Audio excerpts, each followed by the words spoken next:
стало известно, что учитель 4-й средней школы города Куча Восточного Туркестана более 11 месяцев содержится под стражей.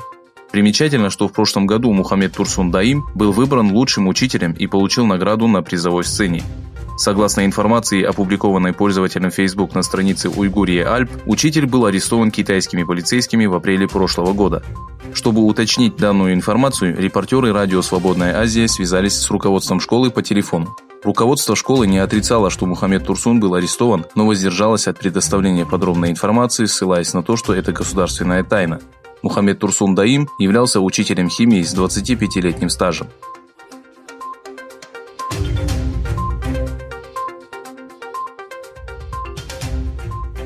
Всемирный уйгурский конгресс заявил, что Китай хочет взвалить на Италию обвинения в связи с коронавирусом. Данное заявление было опубликовано на официальной странице Конгресса. Ложь и дезинформация, тщательно продуманная Китаем, распространяется без остановки. И это не впервые, так как Коммунистическая партия Китая отрицает и то, что свыше 3 миллионов жителей Восточного Туркестана содержатся в лагерях перевоспитания. Заявление было опубликовано после того, как информационное агентство Global Times, подконтрольное Китаю, издало статью о ситуации в Италии. Согласно большому количеству информации, начиная с ноября прошлого года, в Италии наблюдалась эпидемия неизвестной пневмонии, симптомы которой очень похожи на симптомы коронавируса, пишет Global Times. В свою очередь, мировое сообщество осудило Китай из-за допущений в мерах по борьбе с эпидемией и попытках скрыть информацию о текущей ситуации в стране.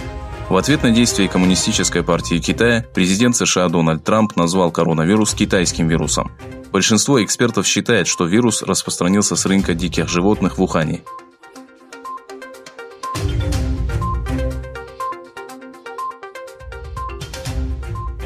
На брифинге, организованном посредством видеоконференции, генеральный секретарь ООН Антонио Гутерриш сообщил, что в рамках борьбы с эпидемией коронавируса направил лидерам двадцатки обращение, в котором подчеркнул, что развивающиеся страны нуждаются в огромной поддержке. Подчеркнув, что обращение было не только для спасения финансовых центров, но и рабочих мест, поддержки народа и увеличения помощи для развивающихся стран вдвое, Гутерриш сообщил, что на этой неделе планирует провести телеконференцию с лидерами G20.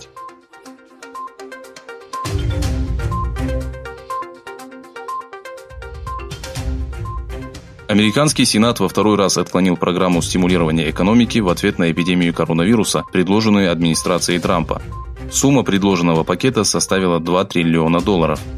Законопроект, который обсуждался между республиканцами и демократами в течение нескольких дней и должен был получить поддержку как минимум 60 сенаторов для того, чтобы быть представленным на общем собрании, набрал 49 голосов.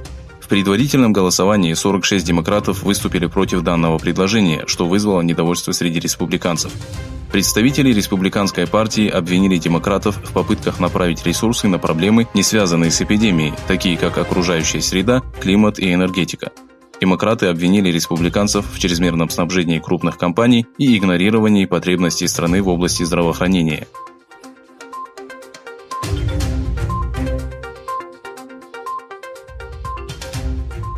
Тюркский мир продолжает борьбу с китайским вирусом. Первой из стран тюркского мира, где был зафиксирован коронавирус, стал Азербайджан, в котором должны были пройти матчи УЕФА 2020. В связи с эпидемией чемпионат перенесен на 2021 год. В Киргизстане также было объявлено чрезвычайное положение. В настоящее время в стране подтверждено 14 случаев. Отменены все авиарейсы и железнодорожное сообщение, за исключением еженедельных рейсов из Москвы в Бишкек и Ош. Все учебные заведения будут закрыты до 8 апреля. Для того, чтобы справиться с падением цен на нефть и экономическими проблемами, связанными с коронавирусом, президент Казахстана Касым-Жомарт Токаев приказал государственным компаниям начать сбыт иностранной валюты. Узбекистан принял решение закрыть все границы. Столицу страны оцепили под карантин. Все случаи заболевания коронавирусом, за исключением одного, были зафиксированы в Ташкенте. Движение общественного транспорта приостановлено. Покинуть страну разрешается только иностранцам. В Турции жертвами вируса стали 37 человек. Количество инфицированных выросло на 293 и составило 1529. Министр здравоохранения Фахриддин Коджа заявил, что начато массовое производство масок и респираторов.